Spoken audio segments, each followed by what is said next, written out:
안녕하십니까.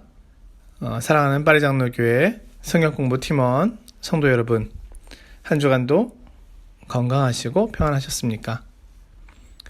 오늘은 로마서 1장 18절에서 20절 본문을 가지고 핑계할 수 없는 이유에 대한 제목으로 공부를 해보려고 합니다. 먼저 본문 말씀을 읽어보겠습니다. 하나님의 진노가 불의로 진리를 막는 사람들의 모든 경건하지 않음과 불의에 대하여 하늘로부터 나타나나니 이는 하나님을 알만한 것이 그들 속에 보임이라. 하나님께서 이를 그들에게 보이셨느니라. 창세로부터 그에 보이지 아니하는 것들 곧 그의 영원하신 능력과 신성이 그가 만드신 만물에 분명히 보여 알려졌나니 그러므로 그들이 핑계하지 못할지니라. 아멘.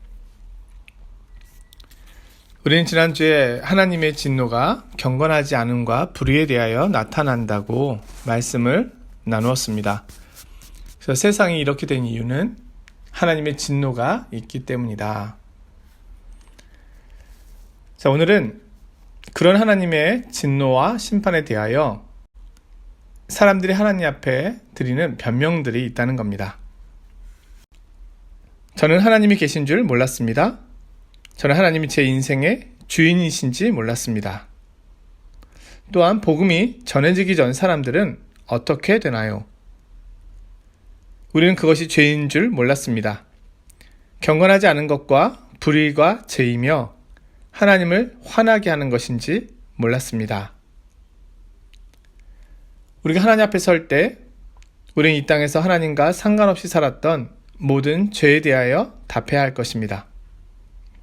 그러나 이런 핑계들이 하나님 앞에서 통하게 될까요? 분명한 것은 사람들은 핑계할 수 없다는 것입니다. 로마서 1장 20절의 말씀입니다. 창세로부터 그의 보이지 아니하는 것들 곧 그의 영원하신 능력과 신성이 그가 만드신 만물에 분명히 보여 알려졌나니 그러므로 그들이 핑계하지 못할지니라.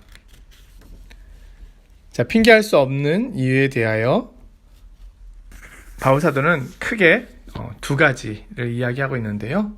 한번 살펴보겠습니다. 하나는 내적 증거입니다. 내적 증거라고 하는 것은 신에 대한 의식, 종교성, 양심이 우리 가운데 있기 때문에 이것이 하나님에 대하여 증거하고 있다는 것이죠. 로마서 1장 18절에 보면은요, 하나님의 진노가 불의로 진리를 막는 사람들은 의도적으로 하나님을 진리를 막고 있다는 것입니다. 내가 신이 되기 위해서 하나님이라고 하는 신은 있어서는 안 된다는 것이죠. 사람들은 진리에 대해 모르는 것이 아닙니다. 자신이 의도를 가지고 그 진리를 막고 있는 것입니다.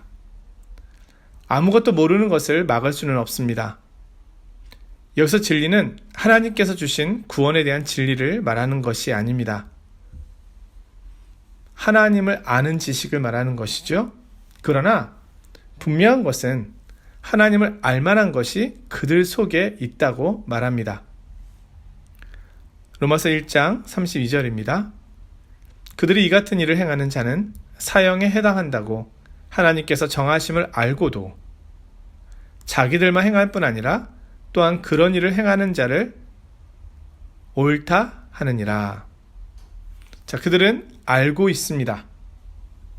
이렇게 하는 것은 죄야, 잘못된 것이야. 신이 있다면 반드시 심판하실 거야. 알지만 행한다는 것입니다. 또한 신에 대한 의식이 우리 속에 있다는 것을 보여주는 또 다른 것은 양심을 통해서입니다. 우리 인류 속에는 보편적으로 옳고 그름에 대한 의식이 있습니다. 죄는 마땅히 심판을 받아야 하며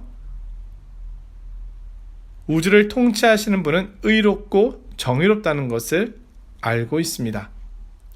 이러한 지각은 어느 곳에 살든지 모든 사람들 속에 있습니다. 구약시대뿐 아니라 구약 이전의 사람들, 그리고 성경이 있기 전 다른 민족의 사람들도 기본적인 양심이라고 하는 것을 통하여 법을 만들었고 사회의 안전을 유지해 갔습니다. 그들은 기본적으로 어떻게 살아야 하는 것을 완전히는 모르지만 알고 있습니다. 그리고 거기서 어긋나게 되는 것에 대하여 그들은 처벌을 했던 것이죠. 이러한 지각을 하나님께서 우리 속에 두셨다는 겁니다. 그래서 우리는 하나님에 대하여 핑계할 수 없다. 우리가 모른다고 하는 것은 의도적으로 그분에 대하여 알려고 하지 않고 막고 있기 때문이다. 이렇게 이야기하고 있습니다. 두 번째로 우리가 핑계할 수 없는 이유는 외적인 증거 때문인데요. 이것은 창조 세계 또 인류의 역사가 그것을 증거합니다. 창조를 통해 자연에 나타난 증거들입니다. 이 창조 세계를 보면 이것이 과연 우연이 되었을까? 저절로 되었을까? 믿기에 어렵습니다. 또한 우리의 인체를 살펴보아도 참으로 신비롭습니다. 과연 이것이 아무것도 없는 상황에서 진화라고 하는 방법을 통하여 이렇게 될 수 있겠는가? 로마서 1장 20절에 그가 만드신 만물에 분명히 보여 알려졌나니 그러므로 그들이 핑계하지 못할지니라. 하나님께서 만드신 만물에 분명히 보여 알려졌다. 이렇게 말씀하고 있고요. 시편 8편 1절 3절을 보면은 주의 이름이 온 땅에 어찌 그리 아름다운지요. 주의 손가락으로 만드신 주의 하늘과 주가 베풀어 두신 달과 별들을 내가 보니. 우주에 있는 별들과 우주에 있는 질서들을 살펴본다면 이 질서가 설계자 없이 저절로 되었다라고 하는 것, 설계자 없이 저절로 존재했다고 하는 것을 믿는 것만큼 큰 신앙은 없을 것입니다. 이 외적 증거는 하나님에 대하여 희미하게 우리에게 알려주고 있다는 것입니다. 또한 우리는 역사를 통해서도 알 수 있습니다. 역사를 통해 우리는 악인과 멸망의 심판을 완전하지는 않지만 부분적으로 보고 있습니다. 이것으로 하나님께서 역사의 주관자이심을 우리는 알 수 있다는 것입니다. 이러한 교리를 우리는 일반 계시라고 말합니다. 또는 자연 계시, 일반 은총이라고 말하기도 합니다. 이것의 반대는 특별 계시, 특별 은총입니다. 일반 계시는 주로 자연이나 역사 속의 그림자처럼 모호하게 나타나는 하나님을 말합니다. 그러나 그 정도로도 불신자들이 변명하지 못할 만큼 강력합니다. 일반 계시는 하나님이 살아계신다는 것을 반박할 수 없는 증명을 가져다 줍니다. 그러나 이렇게 핑계할 수 없는 것은 사실이지만 죄로 인해 어두워진 인간은 하나님을 더 깊이 온전히 알 수는 없습니다. 단지 이 일반 은총은 우리가 하나님의 존재를 자각하는 지식의 역할을 할 뿐입니다. 하지만 경건하지 않음과 불의에 대해서 핑계하지 못할 만큼은 충분하다는 것입니다. 사람들은 이러한 증거들을 부인합니다. 우리가 하나님에 대하여, 신에 대하여 부인할 때 가장 많이 이야기하는 것이 고통의 문제입니다.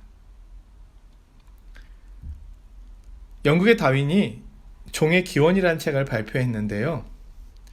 이 책의 주요 내용은 생물이 스스로 선택하여 환경에 맞추어 진화해 간다는 것입니다.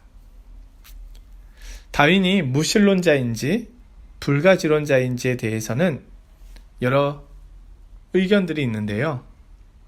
그의 젊은 시절에 성경에 대한 고백을 한번 인용해 봅니다. 성경의 모든 구절이 문자적으로 진리라는데 당시 추호의 의심도 없었다. 대학 시절의 다윈은 신의 존재를 확고히 믿었고 당시 기독교 신앙을 따라 신이 생물을 각각의 형태대로 개별 창조했으며 생물은 변하지 않는다고 믿었습니다. 이랬던 그가 어떻게 진화론이라고 하는 이 이론을 만들어내게 되었을까요? 그 예를 소개해 보려고 합니다. 그랬던 그가 하나님을 부인하는 계기가 생깁니다. 다윈에게는 소화불량 증세가 있었는데 얼마나 힘든 질병이었는지 피가 위쪽에 몰려 생긴 것이라 힘든 치료를 늘 해야 했습니다. 그 질병의 고통이 너무 컸습니다. 또한 1851년 가장 사랑했던 큰딸 애니가 10살의 나이로 죽게 됩니다. 이 일은 그에게 헤어나기 힘든 고통이었습니다. 딸의 죽음을 계기로 다윈은 생명체가 신의 보살핌이 아니라 외부 환경과의 냉혹한 생존 경쟁에 따라 살아간다고 생각하게 됩니다. 결국 다윈은 세상 도처에 존재하는 고통과 고난을 보면서 자비로운 신의 개념을 받아들이기가 어려웠습니다. 그는 말합니다. 사람의 죽음이나 벌레의 죽음을 신에 의해 설계됐다고 말할 수 없다면 이들의 최초 탄생이나 생명 역시 필연적으로 설계됐다고 믿을 이유는 없다. 우리는 고난의 문제 앞에서 신을 부인하고 싶어 합니다. 그러나 신이 부인된다고 고난의 문제가 해결되는 것은 아닙니다. 또한 신이 없다고 말한다고 해서 신이 없는 것도 아닙니다. 오늘 바울 사도는 하나님의 능력과 신성은 만물 가운데 분명히 나타났다고 말합니다. 사람들은 불의로 진리를 막는데 모든 힘을 쏟고 있습니다. 그들은 의도적으로 그 일을 하고 있습니다. 그들은 진리와 싸우고 있습니다. 하나님이 없다는 것을 증명하고 나타내기 위해 모든 수단과 방법을 사용하고 있습니다. 그러나 그 모든 일은 소용이 없습니다. 우리 안에 양심이 말하고 있으며 종교성과 신에 대한 의식이 진리를 말하고 있는 것입니다. 그렇다면 왜 인간들은 이렇게 하나님을 부정하고 싶어 할까요? 그것은 바로 인간의 교만과 악함 때문입니다. 로마서 1장 22절의 말씀인데요. 스스로 지혜 있다 하나 어리석게 되어. 인간은 스스로 지혜롭다고 여깁니다.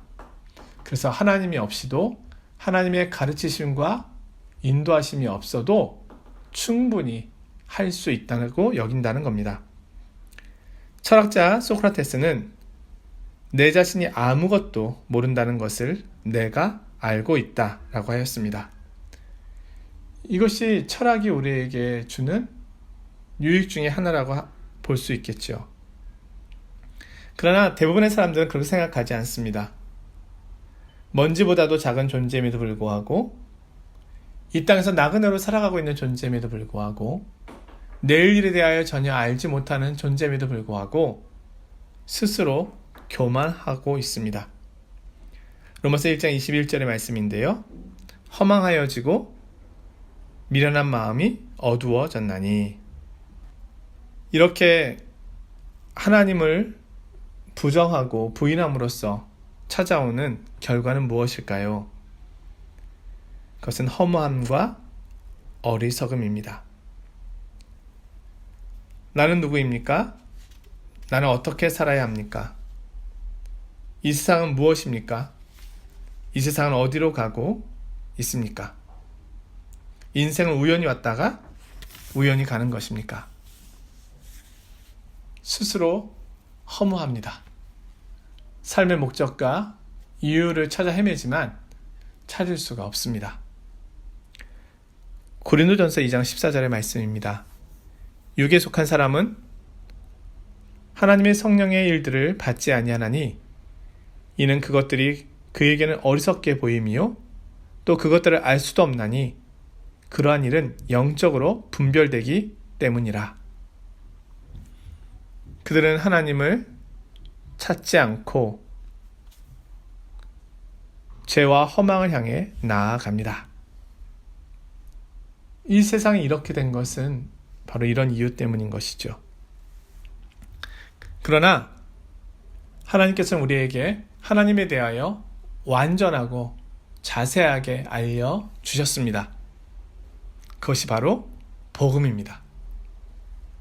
이 하나님이 자신을 알려주신 이 계시를 우리는 특별 계시, 특별 은총이라고 말합니다. 자, 예수 그리스도께서 우리에게 오신 이유는 하나님을 온전히 계시해 주시고 하나님을 바르게 섬기도록 하기 위해서입니다. 멀리서 희미하게 보였던 그 하나님이 이젠 그리스도를 통하여 밝히 분명히 보여지게 된 것입니다.